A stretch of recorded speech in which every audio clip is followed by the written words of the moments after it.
Good evening, ladies and gentlemen, and welcome to tonight's presentation of Orkney Archaeology Society in this rather dour and cold February night. But look at the screen behind me and you get a taste of what's to come. I'm not going to repeat the title of it because it sounds quite portentous. Our speaker is Jenny Murray from Shetland Museum and University of the Highlands and Islands. And she's talking about our very dear friend St Magnus. So, what better place could we have to hold our meeting tonight than the rooms associated with him? And I suppose one of the things about Magnus is that being a saint, he's had an absolutely great afterlife, so to speak. But the chancy thing about that is sainthood, it gives you an afterlife, but it gives you all sorts of distortions, that afterlife, and there's all sorts of baggage tied up with it. So maybe one of the fascinating things for us tonight is that word that Jenny has used in the title there, materiality, a wonderful word for archaeologists and lay people alike. And I'm looking forward to hearing what Jenny's going to have to say about it. So the script for tonight is Jenny will be speaking for about 50 minutes. It probably won't be enough, Jenny, but there'll be a chance for folk to ask questions afterwards. And as you can see from my microphone and from Mike sitting on my right-hand side here, we're filming this because a really important part of our work now is to make our work available and accessible to people, not just here in Orkney, but as indeed it is now all over the world. And so tonight's proceedings will be filmed and it'll go onto our website hereafter. And with no more ado, Jenny, I hand over to you. Thank you very much. Thank you for inviting me down to speak tonight, but also thank you all for coming out on what has been a dreich day. Um, I imagine a lot of you will be thinking, what can a Shetland wife tell us about our history? But I think I'm going to speak a bit about Shetland too. But I keen a lot of you in the room will know a lot more about it than I do down here in Orkney. But so I think if it's an ecclesiastical intercounty, you're still winning by miles. So it's okay. But I do have some exciting news to tell you tonight that you'll know I've heard before. Um, but yes, thanks to Orkney Archaeology Society for paying for my radiocarbon dates. It's very much appreciated. Um, and I hope you don't mind, but I'm going to read from my script tonight, if that's okay, because I'm apt to do a Ronnie Corbett, and I'll just go down a rabbit hole. So I'll better stick to the thing. But yes, there's now two men in my marriage, as my husband will tell you. There's him and there's St Magnus. My supervision team include, as you know, okay, is my squeaking a bit? That's me, that's quick. Okay, that's fine. My supervision team includes Dr. Sarah Jane Gibbon from here in Orkney, Dr. Simon Clark in Shetland, and Dr. Steve Driscoll in Glasgow. So I have a wide range of people to help me with this. And my sincere thanks obviously go to them for their support. But my research is looking at the material legacy of the cult of St Magnus in the North Atlantic. So I'm looking at Caithness, Orkney, Shetland, the Faroe Islands, Iceland and Norway.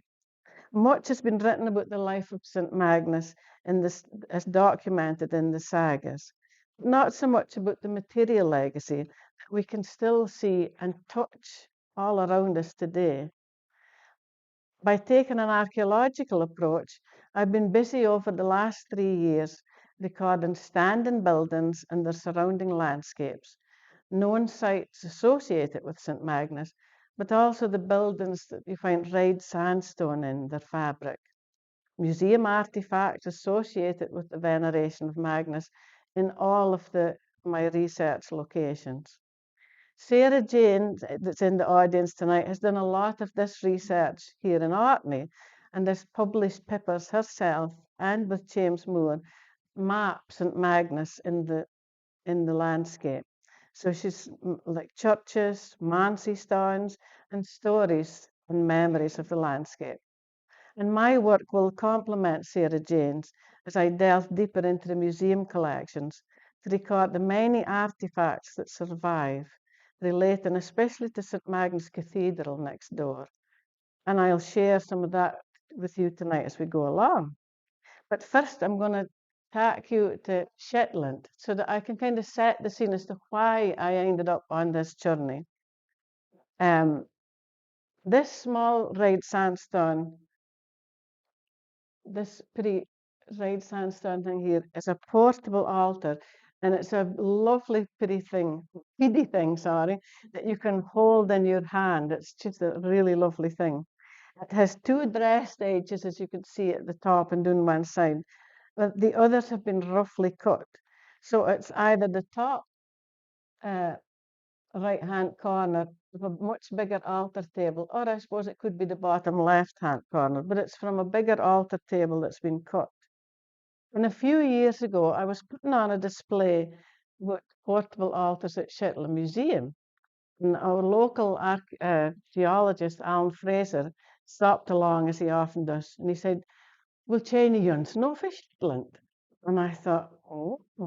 So started my journey. Alan said it looked like Arcadian sandstone. So I started to read up about this and found that bright red sandstone was to be found at sites in Shetland where 3 round towered churches once stood. And they were said to have been built in the 12th century. And you have one that survives. We can tell from, sorry, this is in Eaglesay, of course. We can tell from 18th century documentary evidence in the Shetland archives. The tower churches in Shetland were very similar to St Magnus Church here in Eaglesay. Folklore tells us that our 3 tower churches were gifted to Shetland by 3 Norwegian sisters. Who could they be? We have no idea, and if any of you have any ideas, I'll be happy to hear. The Caithness altar stone that you saw was published by Anna Ritchie in Edinburgh, and she dated the carved crosslet on it to the 12th century. So here was our first link, the red sandstone. 2 Shetland brothers, Michael and David Leask, had published an article 20 years ago where they suggested that the red sandstone noted around the present church of St Magnus in Tingwell and St Lawrence in Papel and Borough may be from Orkney, and they believed that Earl Ronald had had his hand in the building of the Shetland Tower churches during the 12th century. And indeed, why not? I think they were onto a good thing. So to cut a long story short, I applied for funding from the Museum Gallery Scotland for a grant for me and Alan to investigate the red sandstone at all 3 sites in Shetland. And also pieces that I found were in the museum collection and pieces that were in community in their own collections, and to see if they could be scientifically proven to be Arcadian. Tingwell man, the Tingwell in Shetland that is, Jordi Nielsen, published a book about Tingwell Church in 1965, and he had a geologist, Ted Kellogg, which I think he was in Orkney here, sample the Tingwell stone, comparing it to a thin section of the cathedral here in Orkney, the cathedral column, and it was a match. So we had a head start with that. Ted Kellogg's geology samples are now curated in Stromness Museum. And my thanks goes to Katie for sending me images of that slides, which was really helpful. Now, so first we visited all the Tower Church sites and gathered rubble blocks to be sampled. And I should say that we did ask Historic Environment Scotland for permissions, and which I did get. And they said, as long as we put the rubble back exactly where we found it, and we plugged the hole that we took out, so we had to keep the tiny bits, and we did that. So that was good. Church that you see here was built around 1814, this one here, was built around 1814 on the site of the Tower Church. The old church was described by John Brand in 1701 as a large church with a steeple in it. In Sibbald's volume of information collected in the 1680s, he noted that the tower of St Lawrence Church, the steeple whereof will be 5 or 6 stories high, so not unlike Eaglesay. Present church and surrounding houses and agricultural buildings here are full of this bright red sandstone, as you can see here in the vestry. There's lots of blocks, and also in the belfry. And the holiest hen house ever is here is the hen house that was built right next to it. Well, you can see the church here, the one in Papel Borough. And the blocks are so vivid compared to the local stone. It's so obvious. Although saying that, I actually was meeting with the locals around there too, and I spoke to this really helpful lady who had a house built nearby. And we walked through her garden, and I saw this amazing block of red sandstone. And she said, "Heavens, I've walked past that every day to go into the clays line, and I've never noticed it." So it just shows you that but she said, "I'll be looking now." We moved to Tingwell Church in Shetland. I love this picture. It's a map that William Aberdeen made in 1764.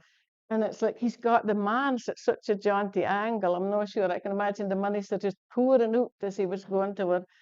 And the vestry is in midair, but never mind.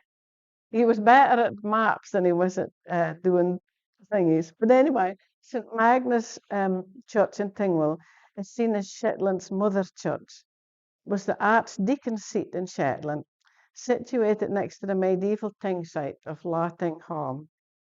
The present church was opened in 1791 and again was built adjacent to the Tower Church, which was dismantled at the time. Shetland archives have most of the presbytery minutes and session records from Tingwell, so I was able to write a really detailed biography of the Tower Church. And records tell us that it was about 40% larger than Egglesey, and that the tower was built of red sandstone. The master builder who was tasked to take it down noted that there were around 500 or 600 tons of this bright red sandstone. So you can see that the present Tingwell Kirk is here. Little survives of the Tower Church, unfortunately. The last wall was taken down in the early 1900s. What is described as the crypt does survive, and this is it here, taken over by the landed gentry in the 18th century for the burial of their family, and it's since been known as Mitchell's Isle. The door seen here was opened in 1746 because we have the record of the stonemason that opened it. I think it was surely to let the Mitchells in. So, but for us, what we can see is inside the back wall is built purely of red sandstone. It's not very obvious because of lichen growth, but we cleaned these blocks up and they're lovely bright red sandstone. And I'd like to note the carved block down at the bottom here. I haven't found anything similar to this in the cathedral or any of the other sites I've visited. So if any of you have seen anything like that, I'd be really happy. Seems to be roses, I think. But we'll see how it pops up. And also there's really interesting stone here with this inscription on it. This is a lintel now, a recycled lintel in a blind window in the east end of the church. No, sorry, the west end of the church. It was a bit of a job to get it photographed. I'm sorry it's got some of the contraption that we used to get up there because it's right up on the gable. And I would like to thank Vincent Donner and Alice Keith for their help because I'd never have gotten that far up. And also I'd like to thank Vincent for his interpretation of what he saw when he went up that ladder. And again, any thoughts on this would be really appreciated. I mean, there is this two Marian marks. It could be Marian marks, the two V's together. There's definitely an H and an O. Somebody thought that it maybe said Tingwell across the top. But any thoughts is much appreciated. But I think this must be a relic from the Tower Church. And then now we're going to St Mary's Church in Ireland and Bigton. And documents in Shetland archives confirm that there was a Tower Church there dedicated to St Mary's. but it is absolutely nowhere to be seen today. The place name Steeple Green, which is this park here, and Steeple Cottage, which is one of that lovely white houses, hint at where it might have stood.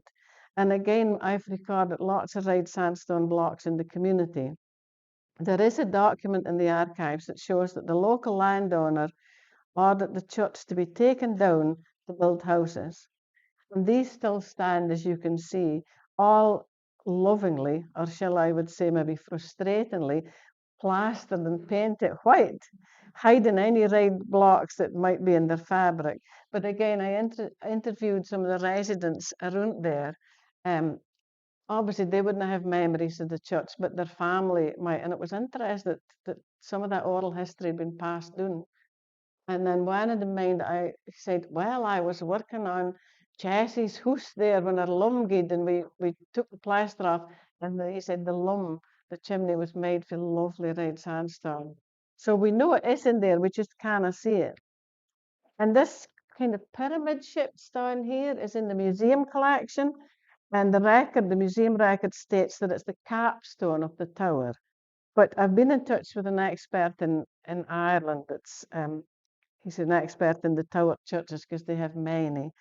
And he thinks it's not the capstone. I think it's most likely maybe part of a finial or a pinnacle, or also it could be a capstone for an arch or a window for the.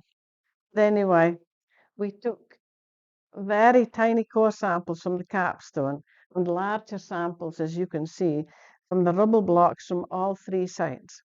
And these were sent to the British Geological Survey in Edinburgh, and our results were even better than we could have imagined. Every sample of red sandstone taken proved not just to be Orcadian, but actually from the Head of Holland quarry, the very quarry used to build your cathedral here. We also, Alan did the maths. I cannot think anything for this, but we recorded as many of the measurements of Shetland blocks as that we could reach. And Al measured, when we were not, he measured blocks here in the wall of the cathedral in the 12th century parts. And this graph shows the similarities in block sizes. St Magnus Cathedral is the blue, and then the other Shetland sites are here. And you can see they're fairly much the same. So we're now even more convinced that the Shetland blocks were created at the same time as the cathedral was being built, or perhaps later. We'll go into that in a minute. But maybe even the same stone masons, and then they were shipped up as ashlar blocks, be incorporated into the red sandstone towers, the tower churches. Now here's another exciting piece of evidence that I think adds weight to this theory. After speaking on Radio Shetland about our project, someone from Borough called into the museum and he said, I have a funny shaped block that I think you might best come and see. His grandfather had saved it from the old kirk rubble, and I was speechless when I saw it because it's a broken piscina, or like the and as you can see, the underside is just like the day it was carved. It's just incredible. Obviously, the top side is a bit more weathered. Pointy end here would have been built into the wall of the church, and the hole is at the back of the bowl, and this is to make sure that the holy water ran into the body of the kirk, and so that nobody, the wrong person, didn't get their hands on your holy water. They had to keep it within the church walls. So we were really excited to find that. And then, of course, I came down to the cathedral, and what was even more exciting is that the papal piscina, which is here, I forgot my thing that day, so I had to just put a pencil on for the photo. Forgot my scale. And the ones in St Magnus Cathedral, there's one on the south wall of the nave, which is broken, the same as the Shetland one. And then this one is in the custodian's office in St John's Chapel in the cathedral, and it's still whole. And I measured all three, and they're actually within 2 centimeters of each other. And I think you can note the similarities of this lip around the bowl. This is really obvious in the chapel one, but this one's a bit more worn. But you can see, And I might even go as far as to suggest that they're from the same mason's workshop. So I think it's the best evidence that we have yet with tower churches in Shetland are associated with the building of the cathedral here in Orkney, suggesting that Earl Ronald and Bishop William may have had a hand in this new building project in Shetland, but we'll come back to that later. The veneration of Magnus does seem to be very popular in Shetland. We have at least 7 dedications and another possible dedication in Alderberry. I've visited all these churches looking for red sandstone. And also we have quite a lot of place names in Shetland associated with St Magnus. So he was obviously popular. We have St Magnus Bay, Mans Hill and Papa Stewart and Muckle Row, 2 islands. Manchester, which is Magnus Sitter, Magnus's farm. And St Magnus Isle. Now, there's nowhere in Shetland today called St Magnus Isle, but in a Hanseatic document from 1563, one of the merchants was speaking about his base on St Magnus's Isle. And Barbara Crawford thinks that this could be Papa Stewart. And then we have the parish of St Magnus, which was noted in documents in the middle of the 16th century, and that's in North Maven. North Maven parish was known as St Magnus parish. And that leads me to the Papa Stewart.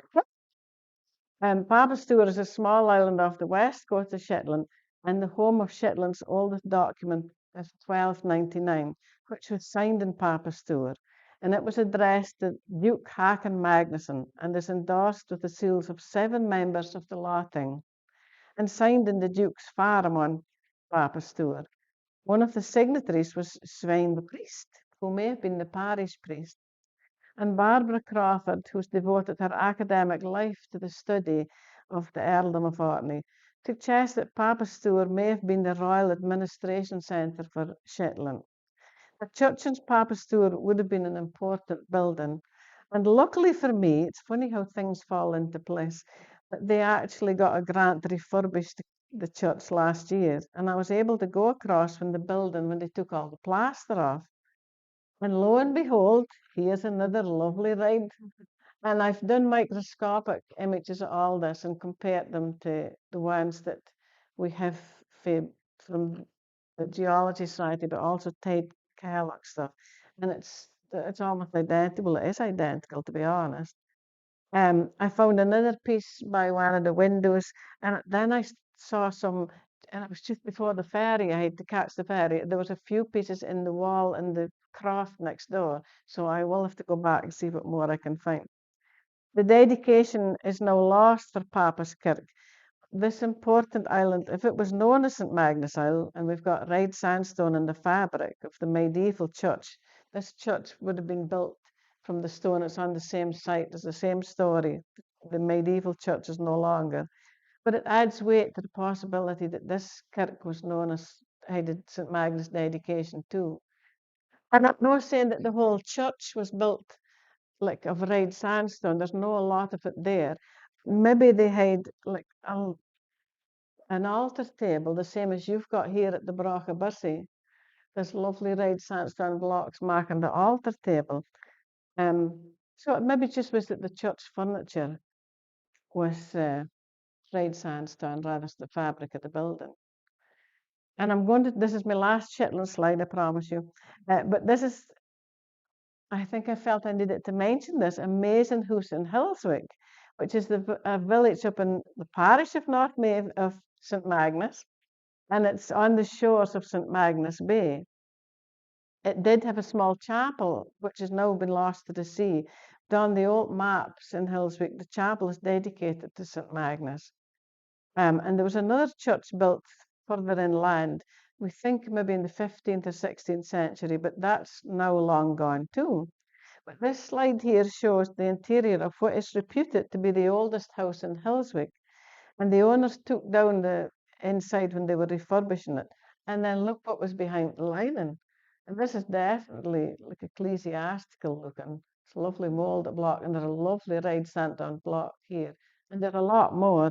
And they were so excited that they decided to just make a feature. And thanks for me, because it gave me a chance to record that too. I don't think there's any Laird's houses in Hillswick that I know of. I'll need to check that, but it might, which makes me think that this was to one of the two churches. So let's get to Orkney now, and your utterly magnificent building next door here. And I would like to mark my thanks to Orkney Museum here for allowing me to use Stanley Cussiter's image of Earl Ronald, who founded the cathedral in 1137 to house the remains of his martyred Uncle Magnus. I've spent many days in the cathedral, and every time you go in, you see something new. And I want to thank Fran and Annie for their support and patience. I've been in a lot as I recorded the artifacts, especially in the places that you wouldn't normally be going, up in the Triforium and things like that. There's a lot of goodies to be looked at here in Orkney. And up in the cathedral, there's some, I've recorded it all, but I'll just show you a few bits and pieces. There's this lovely carved piece here with another Maltese cross on it, which is definitely too deep to be just a mason's mark. And some pieces up there are still got the mason's marks on them. Everything has been photographed and recorded. And this sarcophagus, it's 14th century, but like who was in there? I would love to know that. And there's an edge on it here, it's rubbed smooth, and they've got marks on it. The rest is quite rough. Something was going on here on this one edge there. And now let's have a quick look at some of the things that's here in the Orkney Museum. Again, my thanks to Gail Drinkall and Siobhan Cook-Miller, who are both here tonight, for their help in allowing me to access their collections in the museum stores. This unusual item is in the museum collection came from the work in Rousey. It's recorded as a Knockenstein or font, and as you can see, it's very fancy. It's red sandstone, but it's very dark and weathered, so it might not look like it's red sandstone. But if you turn it upside down, look, there's a piddy fish peeping out here and under an arch. So this is no normal Knockenstein at all.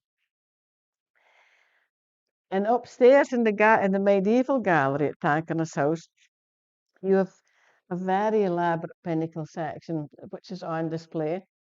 Check the piddy fish peeping out and an arch.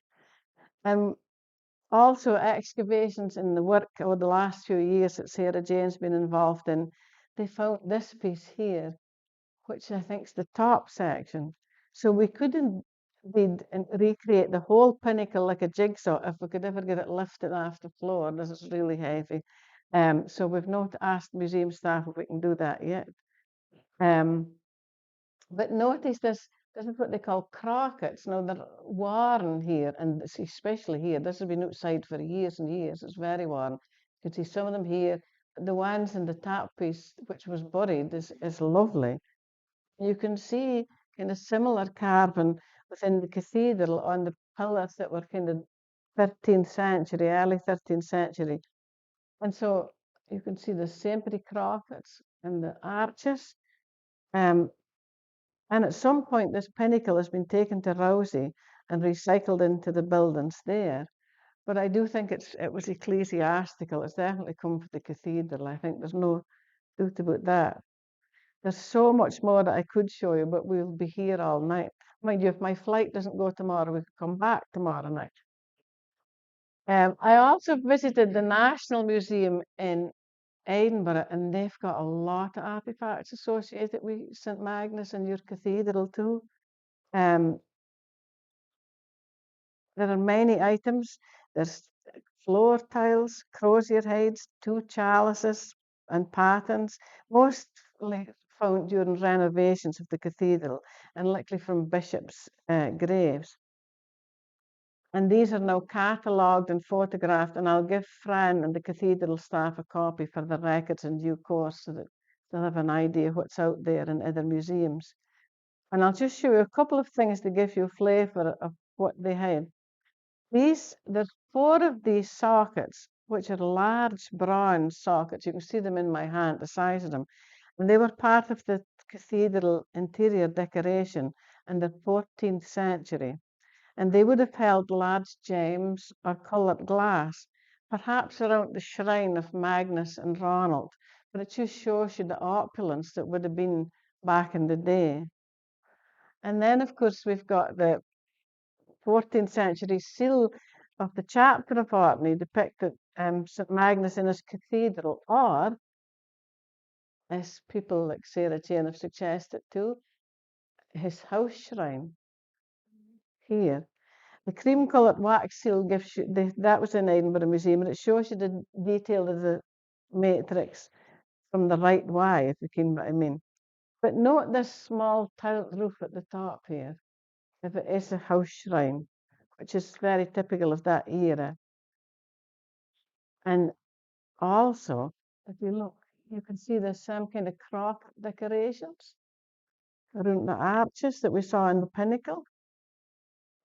But this is the red hogback. And in the previous slide, we saw that the image of St Magnus, perhaps under his house shrine, with a small tiled roof.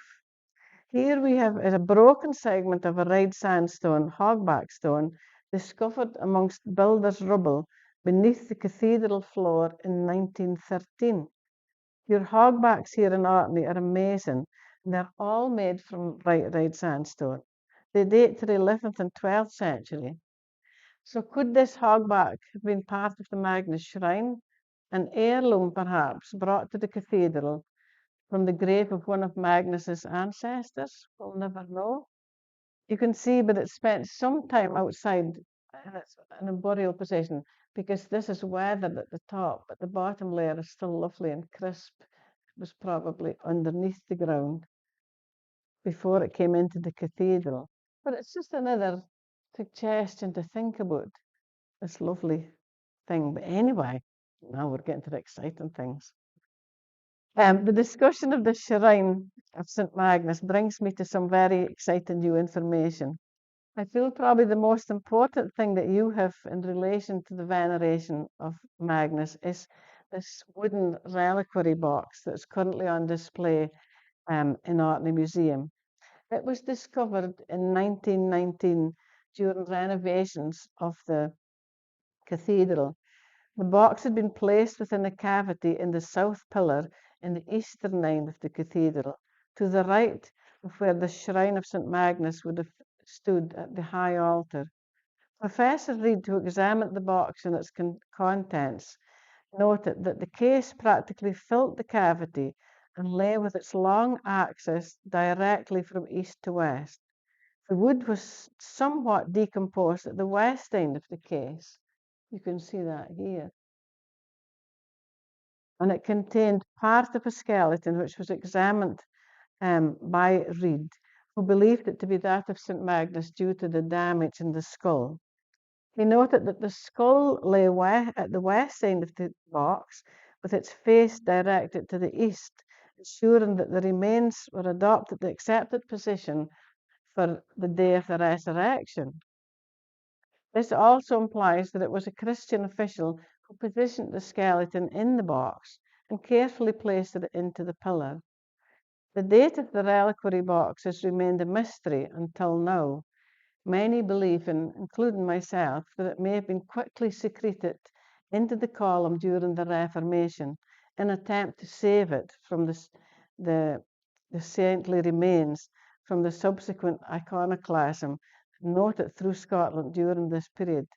But it remains in remarkable condition. This is Dr. Scott Timpany from the museum, from the college here in Orkney, with his gloves on. The box measures 74 centimeters by 25 by 17.6 centimeters high. And as you can see, it does have damage in its right-hand corner, which was discovered at the time when it was discovered. Reid identified the wood as Scots pine, and this was recently confirmed by Dr. Scott Timpany as part of my research to find out more, I sought permission from Orkney Museum and the Orkney Islands Council and your former minister, Reverend Fraser McNaughton, to see if we could take a tiny sample from the lid of the box for radiocarbon dating. Thankfully, everyone was supportive. And again, I need to thank Orkney Archaeology Society for paying for the radiocarbon dating side of my project, and it's much appreciated. The lid is made from a single piece of pine. It is not now fastened to the box, but evidence of 6 holes with some wooden pins that are still intact along the edges of the box, and 2 corresponding holes in the lid, one with a dowel still intact, show that the lid was initially sealed to the box, so it is original. Now I need a drum roll. Dun, dun, dun, dun, dun. Somebody might have to keep Fran on her chair. A radiocarbon date was obtained from the sample from the lid. Ta-da! I know I still get goosebumps when I see it, I have to say. This showed that this wood, like the tree that was felled to make the wood for the box, has been dated with 95% validity to be between 1034 and 1168. So bang on for us. And this news is hugely important for you all on many fronts. It may be Scotland's earliest surviving wooden reliquary box. And the date range strongly suggests that the box was original to the translation of St Magnus into the cathedral around 1150, where it remained until it was discovered in 1919. And there's also a strong possibility now that the box was constructed around the time that St Magnus' body was moved from Bussy to be translated into St Olaf's Church in Kirkwall around 1137, waiting for the cathedral to be finished. We read in the shorter Magnus saga, the clergy took the holy relics and enshrined them, and placed them above the altar. That was on St. Lucy's Day, before Christmas, 20 years after the killing of Magnus, so around 1116, 1117, when he was murdered. Was this the very box that rested on the Mansi stones during the translation to Kirkwall? The new radiocarbon dates also expands the narrative as to the reliquary's position within the cathedral and adds an extra level of significance to the theory that the skeletal remains are indeed those of St Magnus. Professor Reid, writing in 1926, surmises that the reliquary box may have been transferred from the high altar to the column during the extension of the east end of the cathedral in the late 12th, early 13th century. The column would have been positioned close to the altar before it was removed and the altar repositioned to the extended choir. Reid suggests that the interment within the pillars was intentional in positioning the remains of both Magnus and Ronald in a place of special honour and security. And Sarah Jane, sitting here tonight, has also proposed that the pillars' inward-facing position suggests that the saints were positioned to protect the high altar. Positioning of St Magnus and Ronald within the fabric of the building, for me, it amplifies the symbolic significance of the cathedral as a whole, the building being the reliquary for both saints, and therefore the whole structure being imbued with that power and meaning that you so need with the cult of saints. Let's have a closer look at this amazing box so that we know the date. And you can actually see what I was meaning about the corresponding holes. It is original. You can see that the right side appears to slope down and is damaged along this area. Could that be damaged by pilgrims or even church officials rubbing the box when it was out with maybe its original position high up, sometime before the cathedral extension, when it was moved into the column, as suggested by Reid and Sarah Jane too. The fact that the box was housed within the fabric of the cathedral adds more symbolism to the building itself, and ultimately for me the red sandstone, which would have been viewed by enthusiastic pilgrims as being imbued with healing powers. And I want to thank Fran, I kind of Frank, didn't I, Fran? I want to thank Fran for kindly highlighting the small clusters of peck marks. You see them here?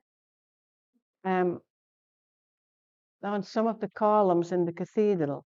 And these may be devotion marks, where a devotee has marked each occasion they visit the shrine, scraping tiny amounts of that red sandstone dust to be placed on their tongue or in water and drunk in the hope of a cure or some kind of divine intervention. So in a way, it's like magic dust, that red sandstone dust. These tiny marks can put us directly in touch with the experience of pilgrims visiting the cathedral over 900 years ago, and that's what excites me.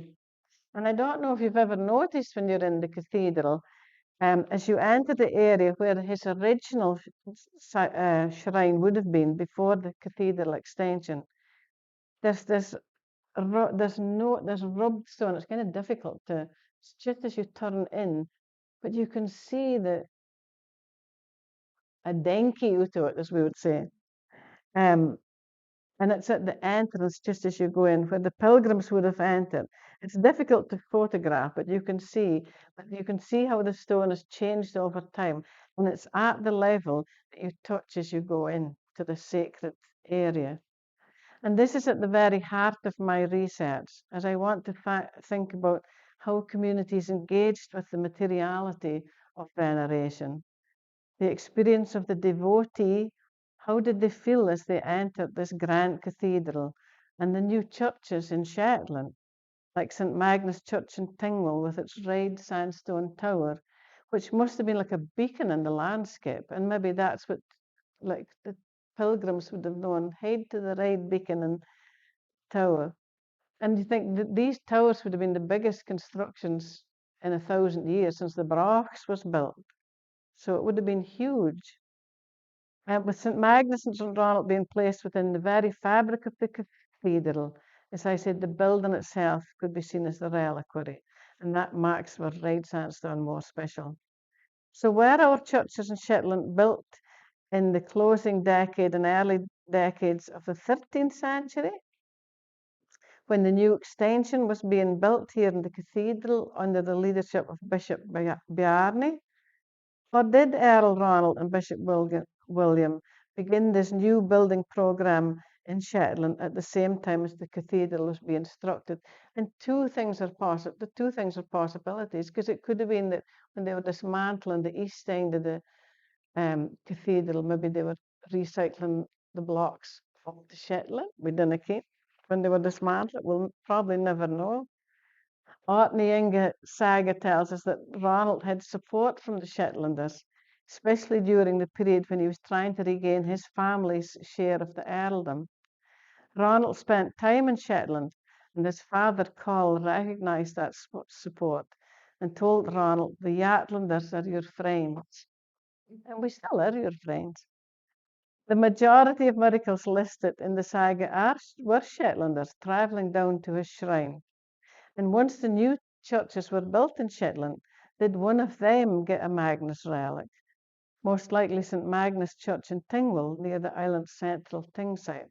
It's an obvious place to have a relic and ensure that more pilgrims could make the journey and have access to St Magnus for help. And it would also have helped raise funds for the cathedral here in Orkney, which was really important. This is Alan Fraser's mock-ups of the tower churches, what they could have looked like. This is the one in Ireland that's completely disappeared. He put it at the top of Steeple Green. This is Tingwell. He left Tingwell Church in, so you can see this, and you can see the mount there. That's Mitchell's Isle with its lovely red tower. And then this one, the old church right with the papal and borough, and he just planted the new one in there to see how they could But I think we can certainly now prove that the ecclesiastical link between Orkney and Shetland in the 12th century and 12th and 13th century through the materiality of the cult is seen in the red sandstone used to build these iconic structures. My last slides are just a few what I'm going to do next, but also what you're missing here in Orkney due to the Scotland's harsh Reformation. They were much kinder, I can say, in Scandinavia, where a lot of their church art survives, and rather than destroying everything, they just defaced them. They cut their noses off and their hands off, but they left the statues and everything. So it's good because a lot of them survive. So I'll just have a quick, are we okay for time if I did have a quick few slides? Hopefully, and with that, again, with the help of Orkney Archaeology Society, I'm hoping I'm working with Historic Environment Scotland at the minute to get permissions to go into the tower at Egglesey. There's two big beams in there that look to be built into the fabric, and I got the guys that were with me. I have to thank the Historic Scotland guys here in Orkney. They've been brilliant, and they've built scaffolding towers when we needed them. They've done everything, and they were saying, yeah, it does look like it's built into the stone fabric of the tower. So we're hoping to get a radiocarbon date from each log. So watch this space. I'll come back and tell you about that too. I've been to Faroes, where of course they've got a cathedral. It's not as lovely as your one, I have to say, but they have a cathedral that's dedicated to St Magnus in the Faroe Islands. It's just roofless now, which is a shame. But in the east end, next to the big window in the east end of the cathedral, you can see this lovely thing here, and this is it enlarged here. They call this the Golden Cabinet, and it's got a relic of St Magnus in it. And we know that because, I don't know if you can see, but there's script right around the edge. It's soapstone or fibre, as we would say in Shetland, steatite. So that tablet of steatite could have come from either Norway or Shetland. There's no steatite in Faroes, so again it was brought in. But around the edge it says, here resides the following relics: a fragment from the cross of our Lord, behold the Virgin Mary, a bone from the blessed martyr Magnus, and from the grave of St Thorlak. And behind this, it was removed in the 1930s. And the other side, you can see there's a cavity here for your relics, and there's tiny lead box inside that was photographed, and there is small bones in it. That I did get photographs, but they weren't very good. They're from the 1930s. But also in the Faroes, they've got incredible church furniture that's survived. It's in St Olave's Parish Church, which is right next door to the St Magnus Cathedral, but it's incredible. There's like 28 pew ends. They're just amazing carved wooden ends. And I think they'd be fitting of a cathedral. I mean, there've been arguments in the past that the cathedral in Faroes was never finished, but I think now there's been a lot of research and they think it was finished. So this could have been inside the cathedral at the time. Also, the bishop's chair survives. And look again at this roof, and think about your terrain roof, and your hogbacks, that kind of it's just amazing. So this, you would have had this in the cathedral. There's nothing sure of this. You would have had lovely church furniture like this, and statues too. This is in Faroes. This is Madonna and Child, and also the crucifixion. And you can see like they've cut the arms off and the hands off. Baby Jesus has got his hand missing and his nose. But you can still see traces of paint on this that's green and red and white. There's a wee bit of white you can still see. But it's survived in remarkable condition. And it was probably in the cathedral too. And then when we go to Iceland, there's actually 9 church dedications to St Magnus in Iceland. 8 churches that had notes of images in their records to say there was an image of St Magnus. So there was a he was there too. And I visited 13 of those when I was in Iceland. My husband drove non-stop for a week while I was gotten excited about church. He's very long suffering. And we drove all around. It's mostly up in the north west corner and down in the south east, which is interesting in itself. But yes, this is the altar cloth survived there. And this is Magnus here with his sword in his hand and his lovely red hair. And this is from the Draflasæter church. Now, I'm not even going to try and say where this one came from, but you can see here, again, this is amazing survival. And it's got St Magnus written in here. And here he is. He's kind of cartoonish in here, but there he is with his sword. The embroidery wasn't finished, they said, because he's not got a halo. But he's there and it's survived. And it's like 1510 to 1550. It's just incredible. And our next one is in Norway. And this is from the Onsøy Church in Ostfold. And this is a winged altarpiece. And it's from the North Chairman workshop from 1520.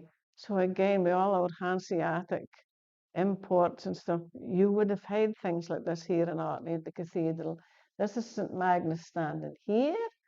There he is, looking very regal, but see his hands has been taken off and his nose is a bit shorter than it was.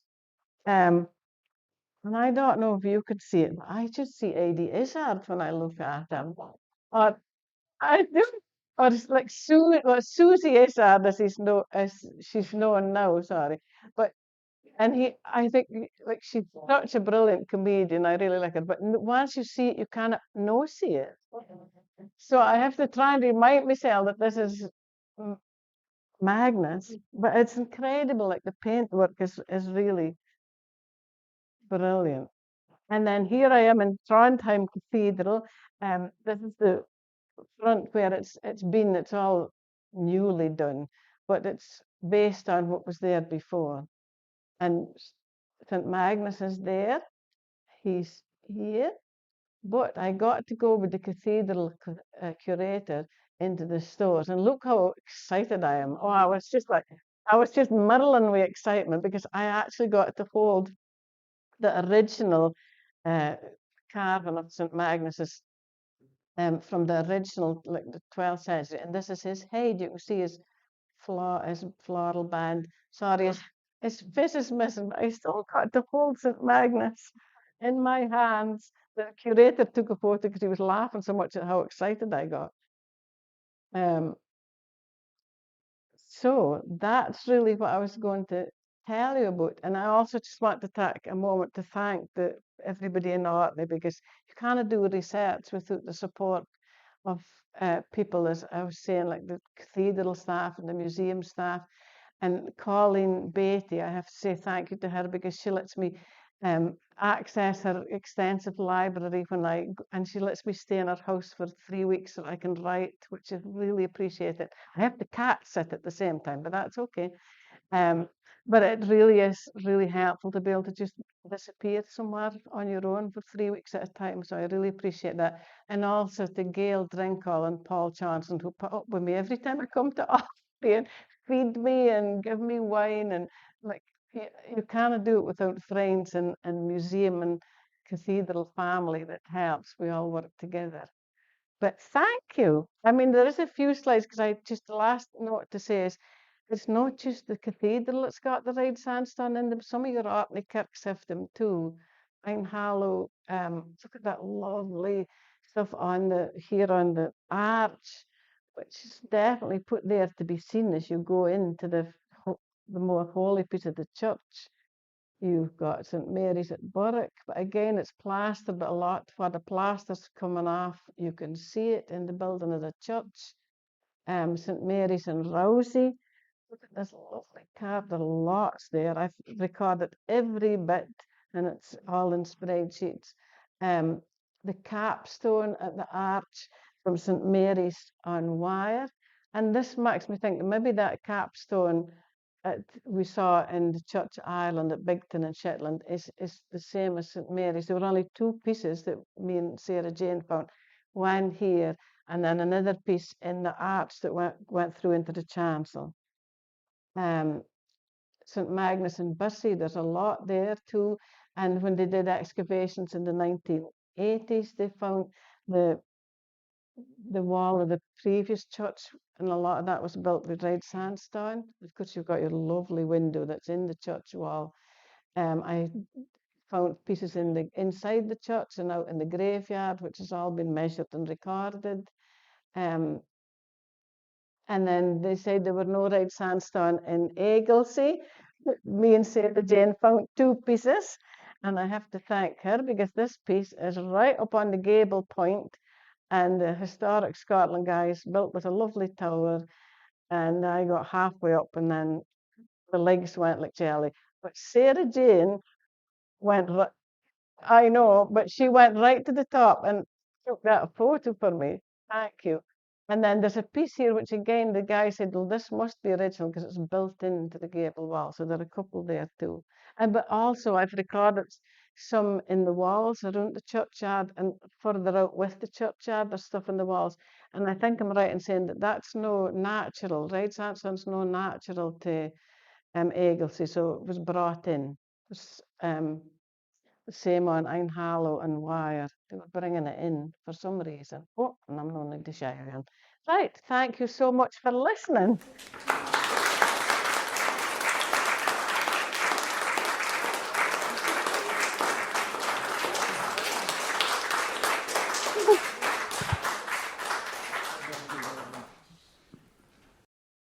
Well, I told you it would be too short, didn't I? I said it was going to be too short.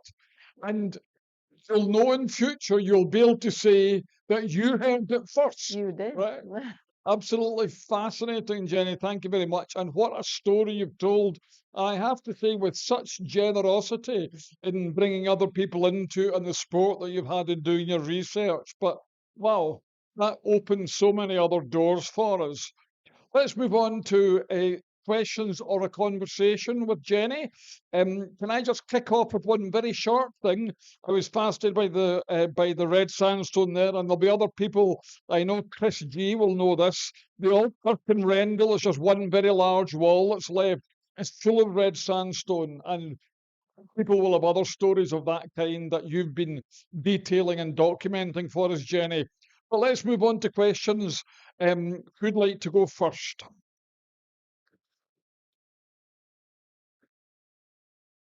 Good silence.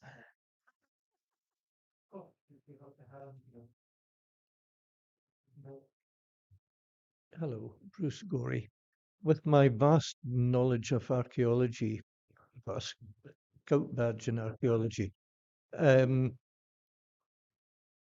very excited. Can never remember what her title is beside me here when you showed the dates of the wooden box, which looks very like the box that the last minister was standing on the pulpit in the cathedral. You've got dates span from 11 something to 11 something.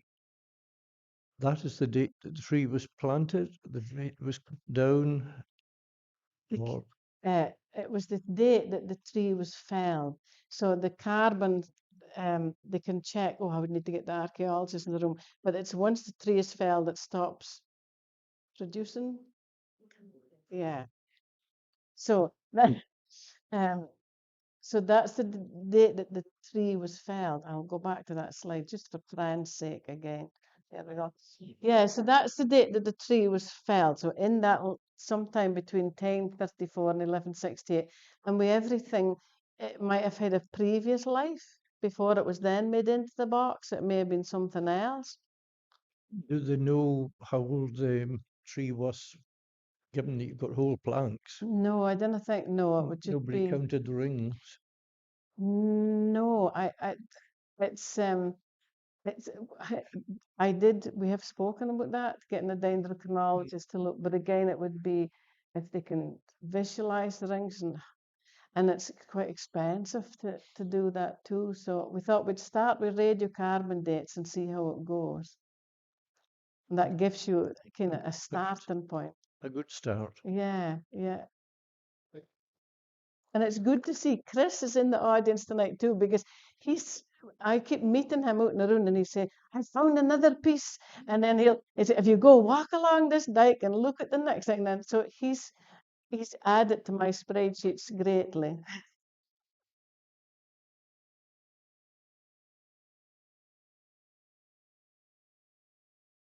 Hi, Jenny.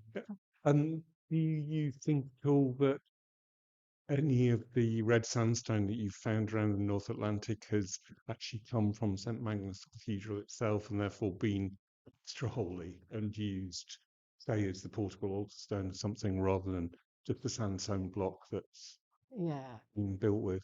I think definitely. And I should also add, we do have sandstone in Shetland. We have red sandstone, but it's dark, kind of burgundy grey colour, and we have the lighter, like yellowish stuff. So they've made a conscious decision to bring in this blocks of Arcadian sandstone. And I think the fact that our measurements kind of showed that they're all of a certain measurement, that makes me think that there were ashlar blocks that were probably made here in Orkney and then shipped up at some point. And as I said, it might have been that it was when they took the cathedral, when they were going to put their extension, maybe they sent it up down. Maybe they actually sent it up when they were building the cathedral, and Ronald was wanting to thank Shetlanders for their support by building this 3 new churches.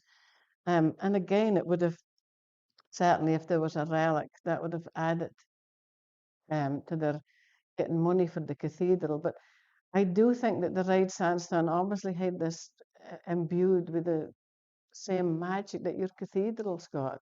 And that was so important to the cult of saints. It was very much a physical thing that you're touching, tasting. And if you had a piece of the big cathedral, that a lot of Shetlanders had made the journey. The other thing I should say is that the 2 tower churches, there's the central one, but the other 2 are on the west coast, were the stopping places on the way to Orkney, beacons again in the landscape, because we do have a 12th century chapel on St Ninian's Isle, but you cannot see that from the sea. You've got to go in around the corner. And Ireland is right next door. So why did they suddenly build this lovely big tower church in Ireland, which is only, it would take you 10 minutes to walk up to St Ninian's Isle? There's something that's made them want to build that there, and it can be seen, the tower would have been seen for miles. And I think that's important too. I think they were beacons. And certainly, I mean, we have no evidence that the other towers were made of bright sandstone. Because it's not in the records. It's just that Borough Minister wasn't very good at keeping records, so we're not sure what happened in Borough, but they certainly were good at building hen houses with the lovely red stone. But I think it was important, yeah. You're right.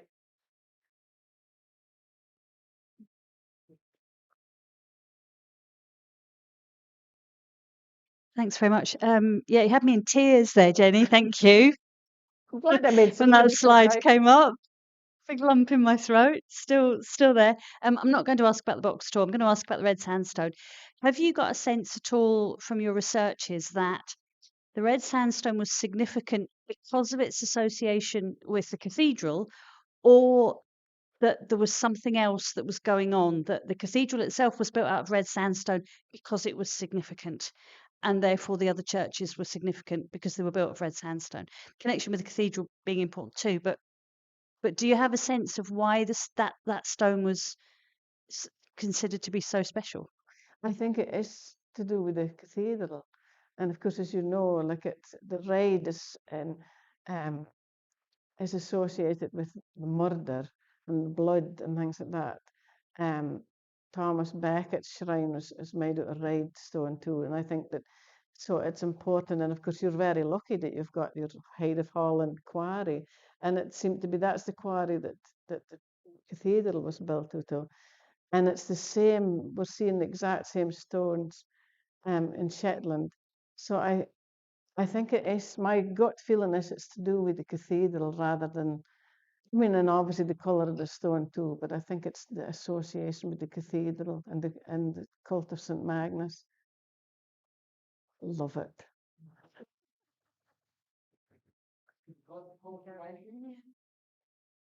I was just wondering if the red sandstone is also spreading south. Have you seen any in Caithness or in the Western Isles? Well, yes, there is stuff in Caithness.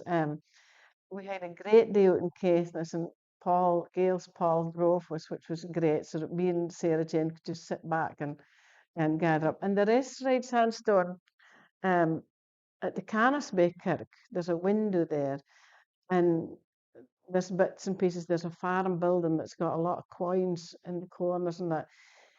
But then the red sandstone is native to the north end of Caithness. There is, so we can, unless we could get to prove that, but it would be more difficult. So yes, there is some in Caithness. We also went to the hospital that was dedicated to St Magnus in Caithness, but we didn't find any red stone in the fabric of that complex. A lot of it's covered in grass now, but the chapel still stands, the hospital, and there's no sign of anything there. And when like I've been checking too up north as well. I mean, the Hall Cathedral in Iceland has got red sandstone on it, but it's no brought for Orkney. It's from a mountain nearby, but it shows that red was important to them too. Yeah, the color red. Thank you. I was Raggy asked my question, but I had a follow-up. So here we go then. I read that in the northeast coast, from Aberdeenshire, around Aberdeenshire, that fishermen were wanting red and white ballast in their boats. So, and I wondered whether this was a related Yeah, maybe related thing with the stone would match. going into the boats. You'd think it might be why they were choosing that I'll color. find you the reference. Please do. I mean, it maybe just is that they felt that that would give them good luck and support in their journeys. Yeah, oh, that's interesting. That's what I love about coming out and doing things like this, because you get so much information back. It's really good, and references.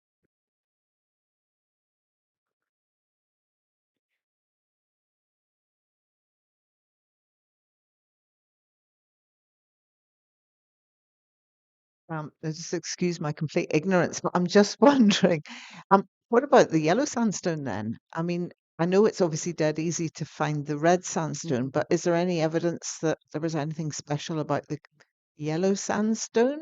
You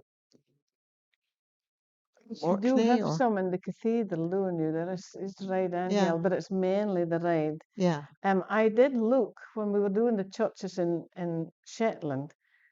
In Papel, there was yellow sandstone around the window edges, but it looked really modern. It was lovely carved stone, but we thought, well, let's just sample one of them too. But I mean, I do think they were original to the church that's still standing. They were really nice, but it was Ede. They'd obviously imported it, but Shetland, a lot of the buildings in Shetland did use church buildings. Did use in the modern period yellow Ede sandstone. So yes, I think well, there is yellow and red. I think it's the red that's probably it's more prominent and there's more of it. And they didn't seem to send any of that up to Shetland. It just seems to have been the red stuff. It's less, as I say, in the modern period when they did utilise the Ede quarries. Okay, thank you. Thank you. That was a good question too. Oh, good question tonight. If they were taking the red sandstone up, Was any of it carved here, or was it all carved up there? And have you found any masons' marks? Oh, that's also a good question. I have looked for mason's marks. There's perhaps a mason's mark in the capstone, or it's like it's one of those double V's again. But the capstone from the Ireland that's in the Shetland Museum collection, but it's not really very obvious, we think, and maybe it's just me hoping it's a mason's mark. But we've not seen anything else on the sandstone blocks in Shetland. And I even got Vincent, we bought me and him and Alan put together and bought a drone.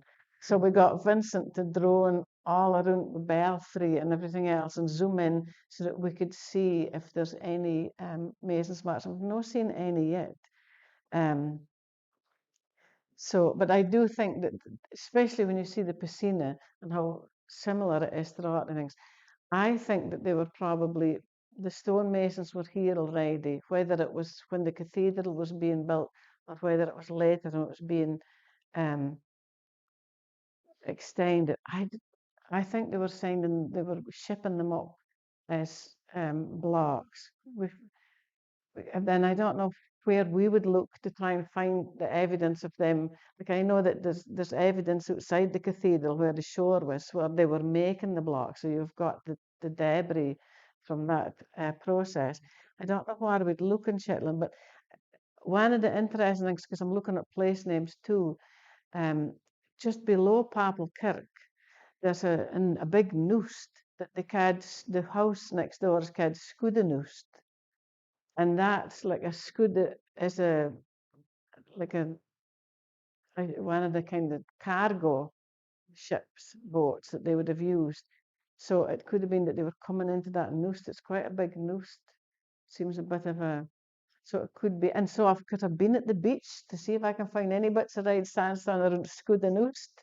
But I've not found anything yet, but then of course the tide will rumble it around. So, but we had to think about that, like the landing places, where they would have brought it in. And the same way we could think that Tingle, they would bring it into Scalloway and then come up the two lochs, or they would attain it in at Laxford. And then Ireland, well, it's just up the hill from the shore, so, and there's plenty of land and places around there too. That is a consideration, as you say, but I think it was blocks they were bringing. That's my theory. Thank you.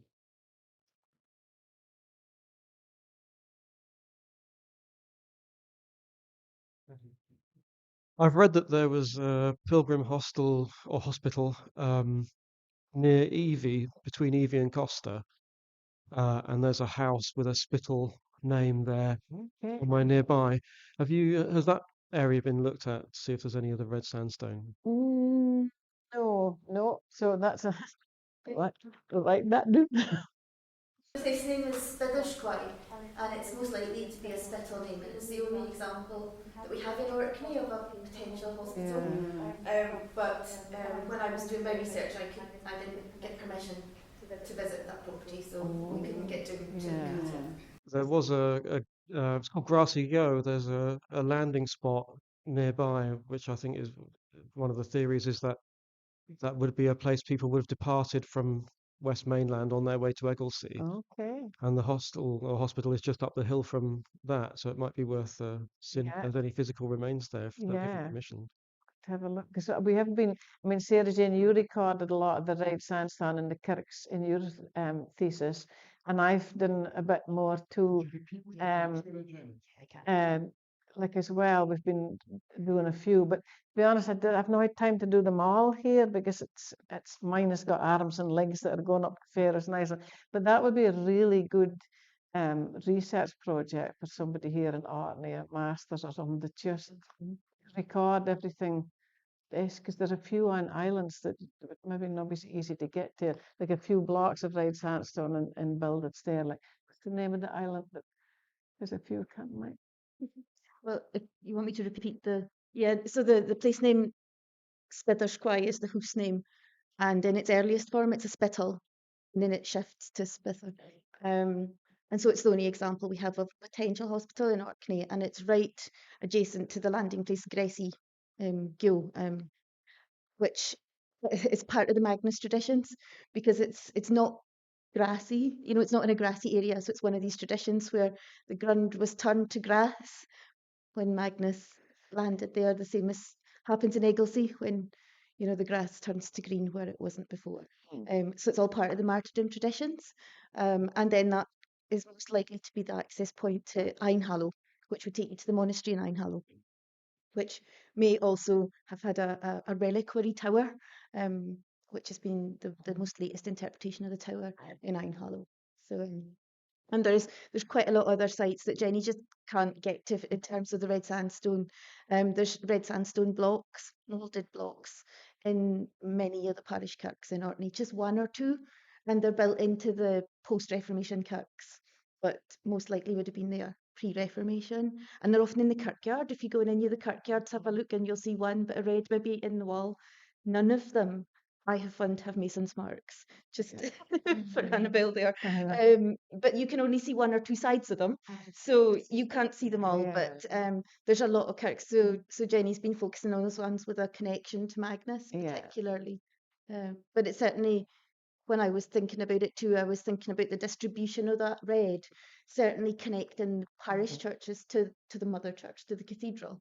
And the choice of red, as Jenny says, has lots to do with the symbolism of martyrdom and that very close connection with martyrdom of Magnus. It kind of makes sense to use that red. And whether it's from the original apsidal end or at what point, we don't know. We can't date when that movement happens, but it's really fascinating. It's happening right across Orkney, possibly in Caithness, and then you've got these amazing towered churches in Shetland.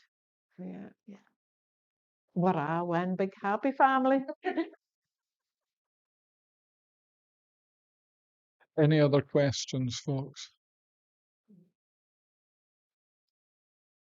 It's nothing special, but I was just wondering how you started the process. I mean, what made you think about looking for the red sandstone in Shetland? Well, it was that tiny handheld portable altar that set me on that journey. Because when he said it's no Shetland, it's Arcadian. So then I looked in the museum catalogues, because sorry, I'm a curator as well at Shetland Museum. So, and then there was this stone from Ireland, and it was just associated with the church. And I thought, oh, something's going on here. And then, of course, I'd read these couple of papers and the book by the Leask brothers and Jordy Nielsen spoke about the Tingle-Kirk, and the Leask brothers spoke about it in Papal and Borough. So then it's only when I really went to look at the sites and realised just how much was there that's what kind of thought, all right, I'm going to have to. The project that we did, like through the Museum Gallery Scotland project, it was a 9-month project, and that actually threw up more questions than answers. So that's when I decided, I came down to see Sarah Jane and said, I think I want to do a PhD. The oldest student in town, but I thought it was the only way to be able to really give that research justice, to be able to look at it as a whole. So yeah, it was that tiny stone portable altar. And I also should say that there's also a small corner, broken off corner, red sandstone altar in Caithness. I've been down to record that was found, and it thought, oh my goodness, if it's the same size depth, is it the same big altar table? And they've maybe taken the one at the cathedral and chopped it up, but it's no thinner. But that shows that there's something going on, that they were cutting up bigger altar tables and sharing them in the community. But also the other thing I've been noticing while I'm being here and in the museums and that is a lot of your Knockensteins are like chipped and red sandstone, and I kind that there's one in the museum that Colleen will be writing about at the moment, but that was found like an author that might have been no, I think might have been the font. I think there are no Knockensteins. I think what I'm trying to say is some of what you think might be Knockensteins, I think might be fonts, and they're red sandstone, a lot of them. So it could be that it's the font for the churches were red sandstone too.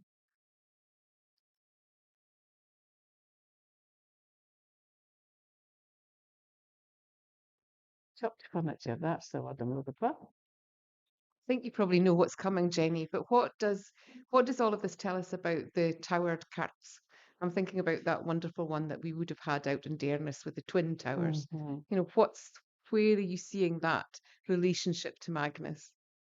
Well, and Not necessarily with the Dearness one, but with the towered yeah. kirks. Well, oh, that's a difficult question. I mean, for West and Shetland, I mean, I didn't ken what the Tower Kirks here. I mean, were they a bit earlier or ken? And you've got there's two in Scotland, one that stands alone in Brechin and what's the other one? Brechin and hang on, Abernethy. And then you've got standalone towers and ones attached to churches in North of England, but also a lot in Ireland. And that's one of the things that Alan Fraser said. Why could this tower churches not be earlier in Shetland and no associated here? And that's right enough, it might have been, but it's the fact that we know that the red sandstone, the tower in the Tinglekirk was red sandstone. But yeah, it is. I think somebody needs to do a PhD on the tower churches at Orkney and Shetland and how they fit in with the ones for the north of England. I mean, there's been papers and folk have argued, and if you had the dates for them, it would be a really interesting study to do.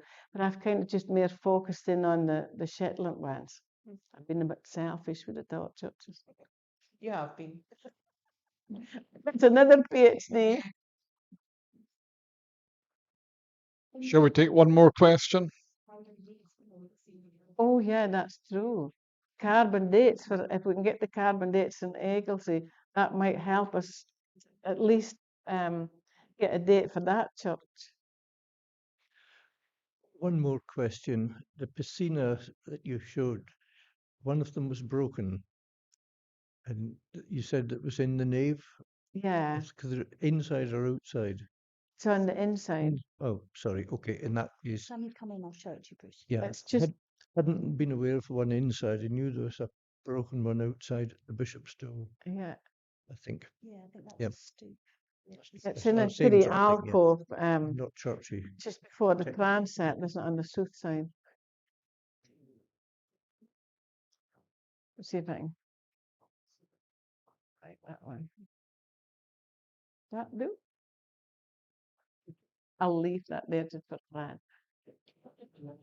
Thank you, ladies and gentlemen, for your questions, penetrating and speculative, as befits the remarkable talk that Jenny has given us tonight. With special thanks to our speaker, Jenny, who has, I mean, the Magnus story is 1,000 years old, almost, give or take some decades of it, but it keeps on giving, doesn't it? And this gives us the next step of it for this century in some ways. And it's due to the work that Jenny has generously acknowledged already during her talk, also the ongoing field work and scholarship that allows these advances to be made. And I don't think we've heard the last of the issues that Jenny has spoken to us about tonight. And for all these reasons, can you join me again in thanking her for her contribution?